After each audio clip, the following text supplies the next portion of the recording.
Assalamualaikum warahmatullahi wabarakatuh. Halo anak-anak semuanya, kembali lagi bersama saya Bu Nina dalam video pembelajaran tema. Kali ini kita akan belajar tema 5, subtema 1, pembelajaran 1 dan 2. Hari ini kamu akan belajar tentang pahlawan. Tahukah kamu apa yang dimaksud dengan pahlawan? Nah, di sini terdapat 3 gambar seperti yang kalian lihat. Untuk gambar yang pertama, yaitu ada beberapa anak yang sedang mengunjungi temannya yang sedang sakit. Kemudian gambar yang tengah yaitu ada gambar 2 orang anak yang peduli terhadap makhluk hidup, yaitu hewan di sini. Kemudian untuk gambar yang ketiga yaitu ada seorang anak yang peduli terhadap temannya yang sedang kesusahan. Apa yang mereka lakukan? Nah, seperti yang Bu Nina jelaskan tadi, untuk gambar yang pertama yaitu menjenguk teman yang sedang sakit. Kemudian untuk gambar yang kedua, peduli terhadap makhluk hidup. Nah, di situ kebetulan gambarnya adalah hewan, kupu-kupu. Jadi di situ 2 anak itu peduli terhadap kupu-kupu. Untuk gambar yang ketiga yaitu membantu teman yang kesusahan atau peduli terhadap teman yang sedang kesusahan. Bagaimana pendapatmu mengenai hal itu? Nah, sikap-sikap tersebut adalah sikap yang terpuji yang harus kita contoh. Jadi kita anak-anak sebagai warga negara yang baik, sebagai makhluk manusia, kita harus bersikap selalu terpuji kepada semua makhluk. Entah itu manusia, entah itu hewan, entah itu tumbuhan, kita harus bersikap terpuji. Kita tidak boleh bersikap tercela. Hal baik apa yang bisa kamu contoh? Jadi yang bisa kita contoh anak-anak yaitu saling membantu dan menyayangi makhluk hidup. Bagaimanakah perjuangan para tokoh di masa kerajaan Hindu, Buddha, dan Islam? Bagaimanakah sikap kepahlawanan yang mereka miliki? Menolong orang lain dengan ikhlas, berani, dan gigih merupakan sikap yang dimiliki oleh para pahlawan. Untuk menghargai mereka, kamu bisa meneladani sikap kepahlawanannya dalam kehidupan sehari-hari. Jadi anak-anak, kita harus mencontoh sikap-sikap baik dari para pahlawan kita, yaitu ikhlas, berani, gigih, serta bertanggung jawab. Dan segala sesuatu yang mereka lakukan itu semata-mata untuk kepentingan bersama, untuk kesejahteraan rakyat. Nah, anak-anak, di sini ada teks yang berjudul Raja Purnawarman, Panji Segala Raja, yang bisa kalian baca di kitab tema 5 halaman 2. Kalian baca sendiri ya anak-anak. Dan ini lanjutannya, kalian baca sampai habis ya. Tuliskan perjuangan yang dilakukan oleh Raja Purnawarman. Nah anak-anak, seperti yang telah kalian baca teks tersebut, bahwa Raja Purnawarman adalah seorang raja yang sangat bijaksana dan bertanggung jawab. Untuk perjuangan yang dilakukan oleh Raja Purnawarman adalah dia itu membuat saluran air yang dihubungkan dari Sungai Citarum, Jawa Barat. Beliau juga selalu berjuang untuk rakyatnya. Dan Raja Purnawarman juga berani memimpin Angkatan Laut Kerajaan Tarumanegara untuk memerangi bajak laut. Sekarang tuliskan sikap kepahlawanan yang dimiliki oleh Raja Purnawarman. Nah, sikap kepahlawanan yang dimiliki oleh Raja Purnawarman adalah berani dan pantang menyerah memberantas kejahatan untuk keamanan dan kesejahteraan rakyatnya. Jadi Raja Purnawarman itu adalah seorang raja yang sangat berani, tidak takut, dia pantang menyerah demi kesejahteraan rakyatnya anak-anak. Jadi dia itu sangat peduli sekali dengan kesejahteraan dan keamanan rakyatnya. Apa yang dirasakan rakyat Kerajaan Tarumanegara atas perjuangan yang dilakukan oleh Raja Purnawarman? Dampak perjuangan yang dilakukan oleh Purnawarman bagi rakyat Tarumanegara adalah karena ladang milik mereka mendapatkan air dari aliran sungai sehingga menjadi subur dan tidak menderita kekeringan pada musim kemarau. Keadaan menjadi aman karena para perampok telah dikalahkan. Rakyat di Kerajaan Tarumanegara kemudian hidup aman dan sejahtera. Jadi anak-anak, akhirnya rakyat hidup aman dan sejahtera atas perjuangan Raja Tarumanegara. Karena memang pada dasarnya apa yang dilakukan oleh Raja Purnawarman itu semata-mata untuk kesejahteraan rakyatnya. Menurutmu, Bagaimana kehidupan rakyat kerajaan Tarumanegara jika rajanya tidak memiliki sikap kepahlawanan?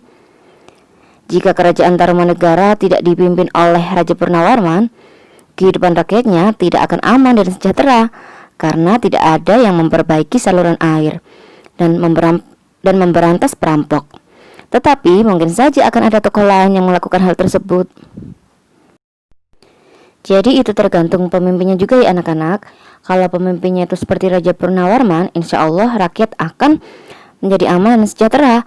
Tapi kalau misalkan rajanya itu tidak seperti Raja Purnawarman, kebalikan dari sikapnya, ya mungkin kehidupannya akan sangat susah, akan sangat menderita. Ceritakan kembali secara tertulis isi teks berdasarkan jawaban-jawabanmu. Tulisanmu harus memperhatikan peristiwa yang ada, runtut, dan menggunakan ejaan yang benar. Jadi anak-anak, menceritakan kembali itu sama dengan meringkas ya anak-anak. Jadi apa yang kalian ceritakan itu sama dengan cerita aslinya, cuman lebih dipersingkat. Dan peristiwanya tuh yang ada tuh harus runtut dan harus menggunakan ejaan yang benar.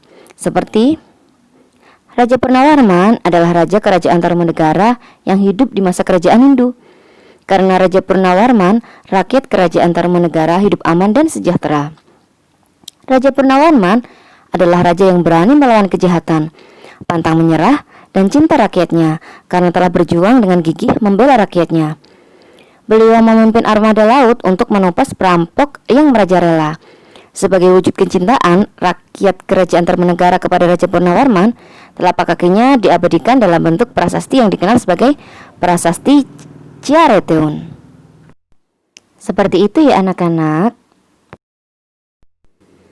Nah, ini terdapat gambar beberapa pahlawan dengan map atau peta negara Indonesia. Dengan setiap gambar pahlawan terdapat panah yang menuju ke pulau di mana tempat mereka berasal. Seperti yang pertama yaitu Sultan Iskandar Muda yang berasal dari Aceh, berasal dari kerajaan Aceh. Kemudian di sebelah kanannya ada Sultan Hasanuddin atau Ayam Jantan dari timur yang berasal dari kerajaan Gotalo, Makassar. Kemudian yang sebelah kiri bawah ada Raja Bala Putra Dewa dari kerajaan Sriwijaya, Palembang, Sumatera Selatan.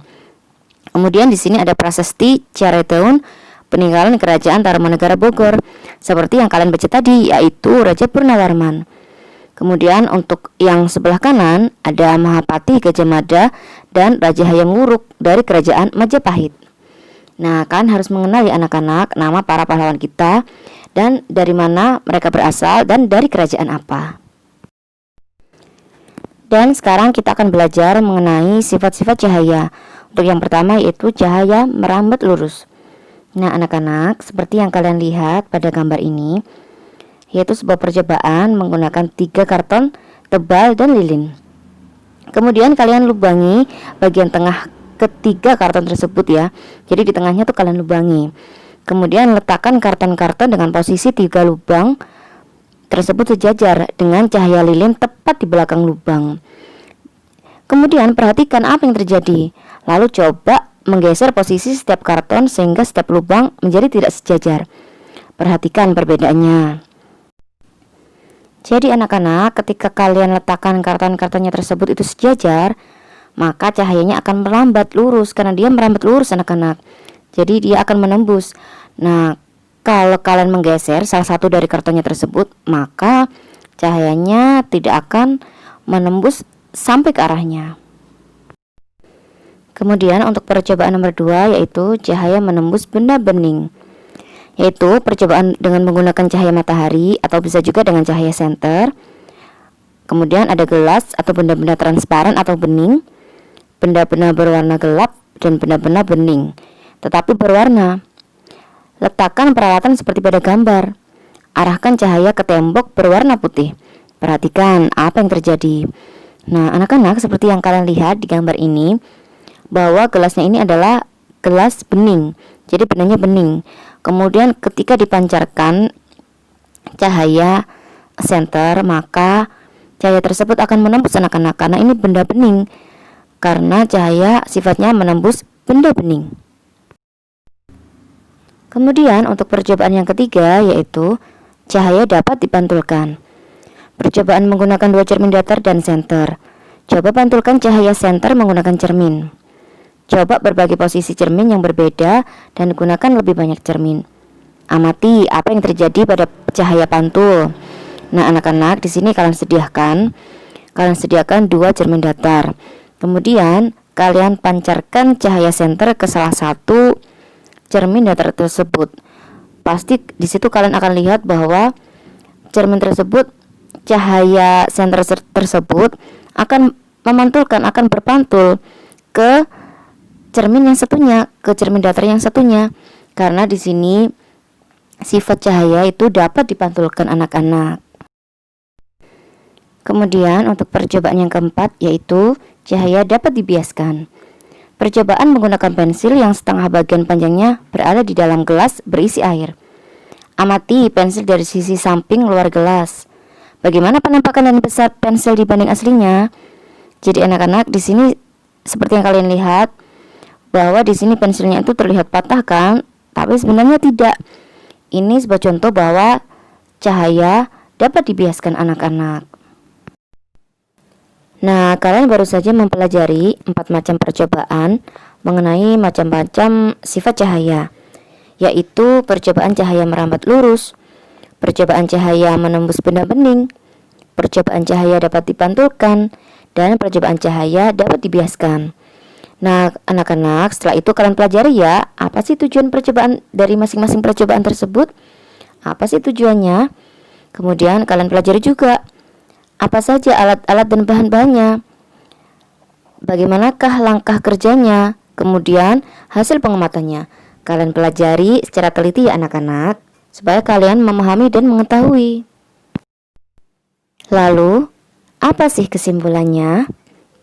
Berdasarkan hasil pengamatan, bahwa sifat-sifat cahaya diantaranya yaitu cahaya dapat merambat lurus, menembus benda bening, dapat dibiaskan, dan dapat memantul. Dan sekarang kita akan menuju ke pembelajaran 2. Kamu sudah belajar tentang perjuangan Raja Purnawarman. Apakah sifat Raja Purnawarman mencerminkan nilai-nilai Pancasila? Ayo kita pelajari lebih lanjut. Apa sih yang dilakukan oleh Raja Purnawarman? Nah, anak-anak, seperti yang kita pelajari tadi, bahwa Raja Purnawarman adalah seorang raja yang sangat bijaksana serta bertanggung jawab. Segala sesuatu yang dia lakukan itu semata-mata untuk kesejahteraan rakyatnya. Raja Purnawarman membangun saluran air untuk kesejahteraan rakyatnya. Raja Purnawarman juga membasmi perampok. Dan Raja Purnawarman juga mendahulukan kepentingan dan tujuan bersama. Jadi semua itu untuk rakyatnya anak-anak. Menurutmu, apakah Raja Purnawarman mendahulukan kepentingan dan tujuan bersama? Ya, semua yang dilakukan Raja Purnawarman yaitu untuk kesejahteraan rakyatnya. Menurutmu, apakah Raja Purnawarman bijaksana dalam menyelesaikan masalah? Ya, Raja Purnawarman sangat bijak dalam menyelesaikan masalah. Nah anak-anak, kalian hafalkan bunyi dari Pancasila? Jadi kalian pasti juga hafalkan sila keempat Pancasila yang berbunyi kerakyatan yang dipimpin oleh hikmat kebijaksanaan dalam permusyawaratan perwakilan. Kemudian untuk makna sila keempat yaitu mendahulukan kepentingan dan tujuan bersama, cinta permusyawaratan dan demokrasi, serta bijak dalam menyelesaikan masalah. Jadi anak-anak, makna dari sila keempat ini adalah kita tidak boleh mengutamakan kepentingan pribadi. Kita harus mendahulukan kepentingan bersama anak-anak. Tulislah makna dari simbol tersebut. Nah anak-anak, seperti yang kita ketahui bahwa simbol sila keempat Pancasila yaitu kepala banteng. Seperti pada gambar kepala banteng di samping ini yang bisa kalian lihat ini ya. Kemudian apa sih makna dari simbol tersebut? Makna dari simbol tersebut yaitu mendahulukan kepentingan dan tujuan bersama, cinta permusyawaratan dan demokrasi, serta bijaksana dalam menyelesaikan masalah. Lalu, bagaimana hubungan makna sila keempat dengan simbolnya? Lambang banteng digunakan karena banteng merupakan hewan sosial yang suka berkumpul. Seperti halnya musyawarah, di mana orang-orang harus berkumpul untuk mendiskusikan sesuatu. Nah, amati gambar berikut ya anak-anak. Budi marah dan membentak Amir yang secara tidak sengaja menginjak kakinya. Apakah Budi sudah bijak dalam menyelesaikan masalah? Jelaskan jawabanmu. Jawabannya yaitu tidak. Budi tidak bijak dalam menyelesaikan masalah karena dia marah-marah kepada Amir. Apakah sikap Budi mencerminkan sila keempat? Jelaskan. Tidak. Sikap Budi tidak mencerminkan sila keempat karena Budi menyelesaikan permasalahan tersebut dengan marah-marah. Seharusnya Budi menyelesaikan permasalahan tersebut dengan bijak ya anak-anak, dengan sabar dan kata-kata yang baik. Apa yang akan terjadi jika kita tidak bijak menyelesaikan masalah? Nah, maka akan terjadi perkelahian, permusuhan, dan pertengkaran anak-anak. Kemudian untuk gambar selanjutnya, Lani sudah berencana untuk pergi ke rumah neneknya. Tetapi hari itu, kelompok tarinya mendapatkan undangan dari Pak Lurah untuk menari merayakan Hari Kemerdekaan. Lani menunda rencananya. Ia menari bersama kelompoknya. Apakah Lani sudah mendahulukan kepentingan bersama? Ya, Lani sudah mendahulukan kepentingan bersama. Apakah sikap Lani mencerminkan sila keempat? Jelaskan jawabanmu. Ya, sikap Lani sudah mencerminkan sila keempat karena dia lebih mengutamakan kepentingan bersama, yaitu kepentingan kelompok tariannya. Apa yang akan terjadi jika Lani tetap pergi ke rumah neneknya? Maka mereka tidak akan bisa untuk mendatangi undangan dari Pak Lurah, sehingga mereka tidak akan bisa tampil untuk merayakan Hari Kemerdekaan. Sementara ini adalah kelompok tari anak-anak, suatu kelompok yang pesertanya tuh lebih dari satu. Jadi harus datang semua anak-anak. Kalau misalkan ada salah satu yang tidak hadir, maka tariannya tidak akan bisa dilakukan. Dan untuk gambar selanjutnya, Dayu sangat ingin menjadi ketua kelas. Ia menyatakan bahwa ia adalah ketua kelas. Dayu tidak mau ada musyawarah atau pemungutan suara. Apakah Dayu sudah menjunjung tinggi musyawarah? Tidak. Dayu tidak menjunjung tinggi musyawarah. Apakah sikap Dayu sudah mencerminkan sila keempat? Jelaskan jawabanmu. Tidak. Sikap Dayu tidak mencerminkan sila keempat karena Dayu ingin langsung menjadi ketua kelas tanpa bermusyawarah, tanpa memusyawarahkannya dengan teman-teman yang lainnya. Apa yang akan terjadi jika kita memutuskan segala sesuatu hal tanpa bermusyawarah? Nah, yang akan terjadi anak-anak, kalau kita memutuskan segala sesuatu tanpa bermusyawarah, maka akan terjadi pertengkaran, perselisihan, dan kerusuhan. Jadi keadaannya nanti tidak akan aman anak-anak, tidak akan aman dan tidak akan tentram.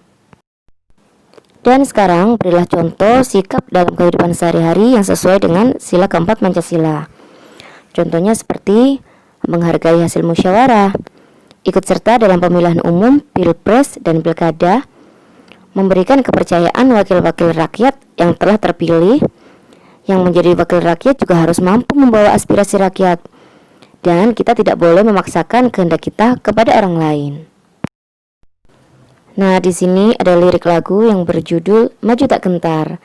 Nah, makna dari lagu ini sesuai dengan pengalaman Pancasila sila keempat di anak-anak, bahwa kita sebagai warga negara Indonesia yang baik, kita harus bijak dalam melakukan segala sesuatu hal. Jadi kita harus berani, kita harus maju untuk membela kebenaran anak-anak. Dan sekarang kita nyanyikan bersama-sama ya.